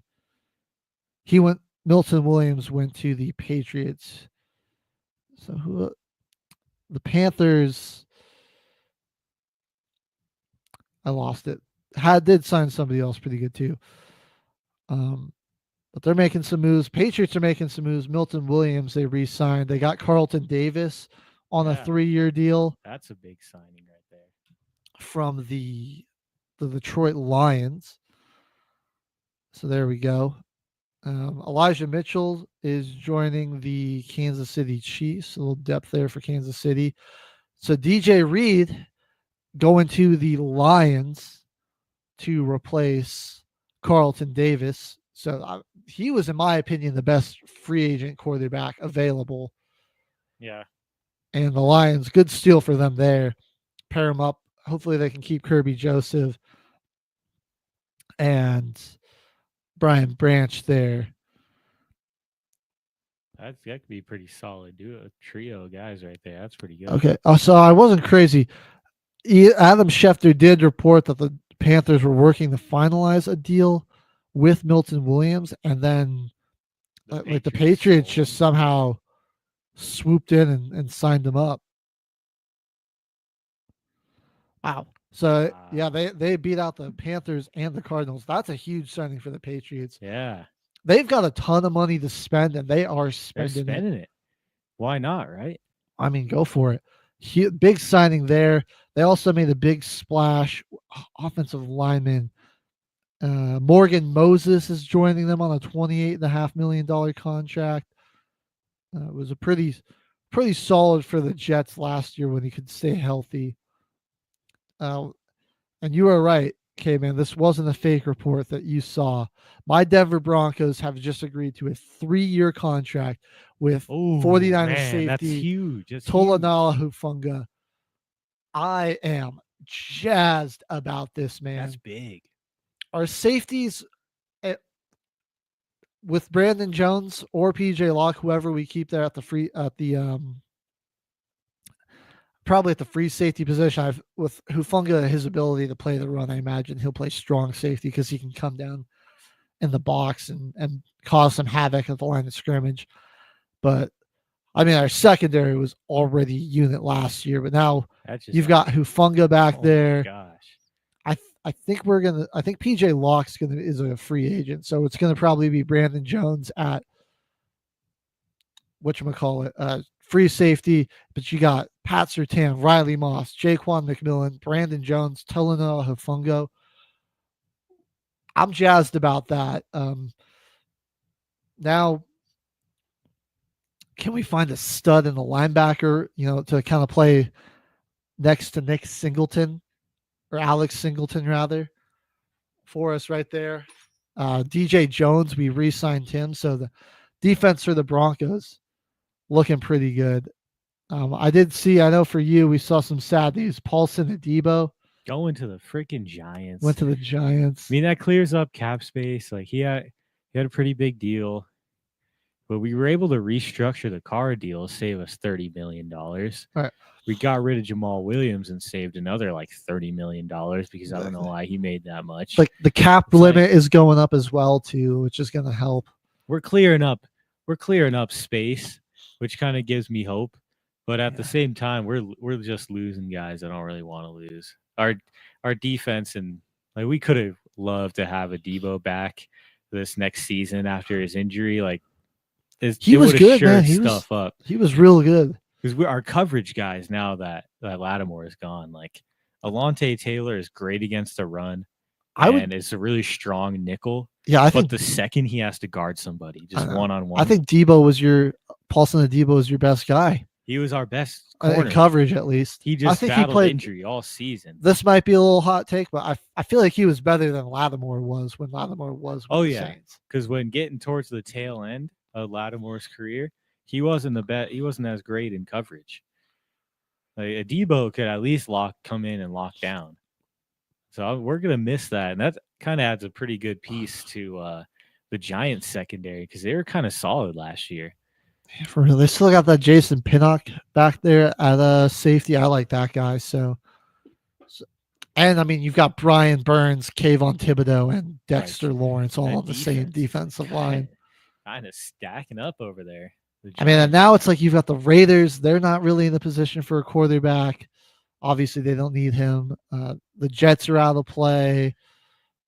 Do the Raiders go and draft Travis Hunter now?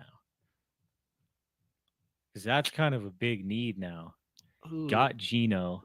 You do need Didn't somebody really to throw go. him the ball to. You got Brock Bowers and Jacoby Myers, which isn't exactly going to move the needle. But then you also need somebody, because like Jack Jones is your best cornerback if you're the Raiders. Yeah. Like, do they trade that pick to try and make something happen?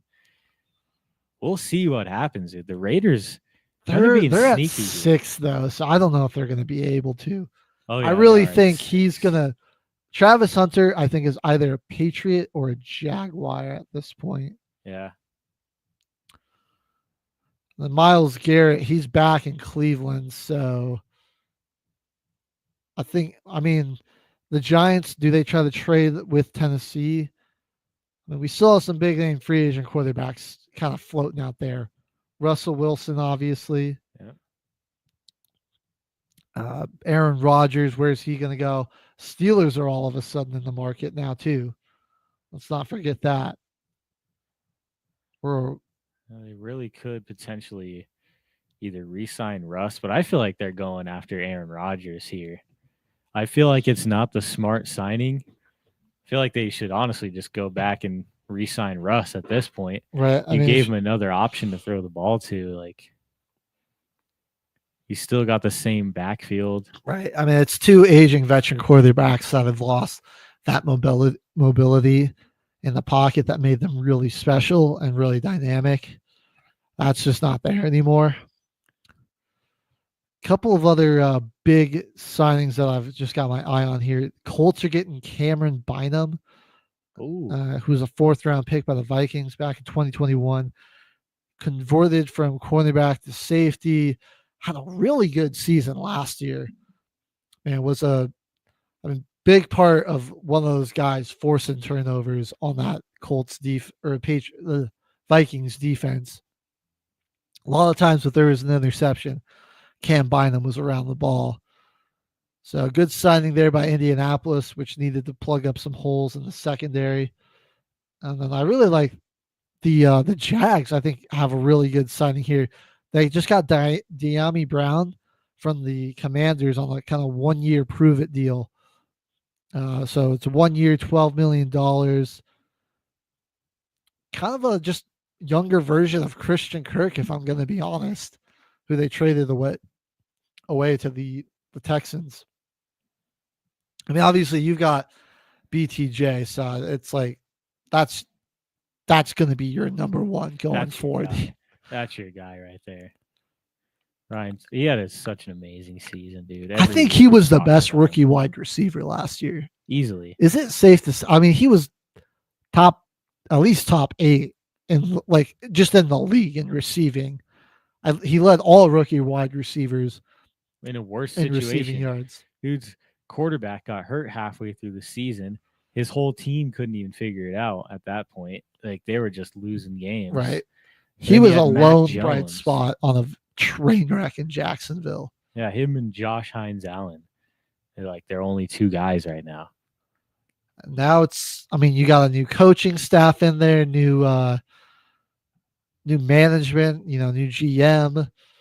Trevor Lawrence should be coming back healthy. You still got some work to do on the offensive line. You're not necessarily in a bad spot though, there with your skill position guys. Obviously, Evan Ingram is gone, but it's a very strong tight end class. Now you trade away Kirk for more draft capital, kind of sign a younger version of him and De'Ami Brown, who was fantastic for Washington in the postseason, had his best season overall. I like that. That's a solid move there. I guess they gave the Luke Farrell from the 49ers. Oh, he's going from the Jags to the 49ers. Wow, they're kind of paying this guy a lot. A 3-year contract up to $20 million, which isn't terrible, but for a guy that's really just a blocking tight end, kind of interesting. Oh, and another splash trade or splash signing that just happened. Josh Palmer going to the Buffalo Bills. Oh man. And I was just talking about that the Jags O-line. Patrick McCarry is headed to Jacksonville. That's not bad. Played guard for the Ravens last year, started every game for them, was really solid. I mean, obviously the Ravens had one of the best offensive lines and best running games in the league. It's a good signing.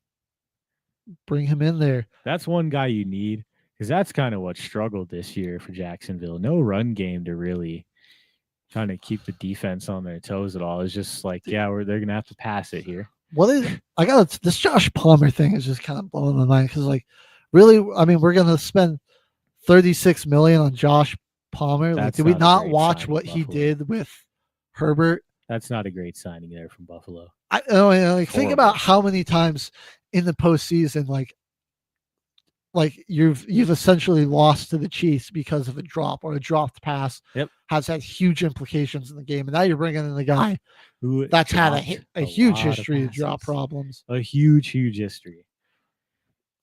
That's probably the worst signing of the offseason. Josh Allen's biggest ops are the Bills front office. What are we doing here? Like, I know Godwin's off the table. I know T. Higgins got franchise tagged, but I think better options. Amari Cooper, try to re-sign him, but now we're gonna go sign Josh Palmer. Keenan Allen, he's a free agent. Well, yeah, you're not even gonna try to throw an offer. I'd rather spend $36 million on 33-year-old Keenan Allen than Josh Palmer. Because Allen's at least got sure hands, man. He's gonna catch it. You just got to keep him out of a route concept where he runs into two of his teammates, like the Bears offense was doing last year, and the Texans. Exactly. Wow. Free agency madness is upon us. We're going to be definitely diving into all of this and breaking it down. Adam Schefter, you're a busy man today. Wednesday. Oh, yeah. I mean, this is just a negotiation period. So, I mean, these are just, the new league year officially starts on Wednesday, so I think it's only going to get crazier from here. Oh yeah, it's going to. There's still a lot of big names out there that haven't signed. I can't wait. But before we sign off today, let's just do a quick prediction. Where do we think Rodgers is ending up? I'm locking in the Steelers. I think that's the most likely. Steelers, and then Titans is number 2. Ooh, I'm locking in.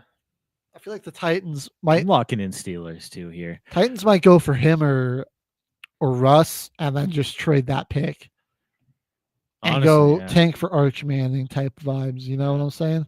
The Titans are in there for quarterback. I completely forgot about them too. Honestly, I'm sticking with the Steelers too. It's going to be a Steeler, and it's going to be probably the more I think about it, the more it makes sense. So after everybody else moved around too, I mean, hey. Maybe even the Vikings. He could pull off the funniest thing in football history. Complete the Packer quarterback cycle. Go finish your career in Minnesota. Let's do it. Please, Aaron Rodgers. It would be hilarious. All right. Well, that's going to be our show for today. That was the first installment of March Madness Mondays here on Till the Final Whistle. We'll be back next Monday for our bracket breakdown as we put together our bracket after Selection Sunday. And we'll be here on Wednesday Till the Final Whistle on NBR. Thanks for watching. Ladies and gentlemen, thank you for tuning in to Military Broadcast Radio. As we wrap up today's show, we want to remind you that the podcast of today's episode will be available right after we go off the air. So if you missed any part of the show or want to listen again, be sure to check it out. And remember, we're here to support and honor our veterans. Your stories and experiences matter, and we are committed to giving you a platform to share them. That's right. We're here to give our veterans a voice. So don't forget to catch the podcast and stay connected with us. giving our veterans a voice.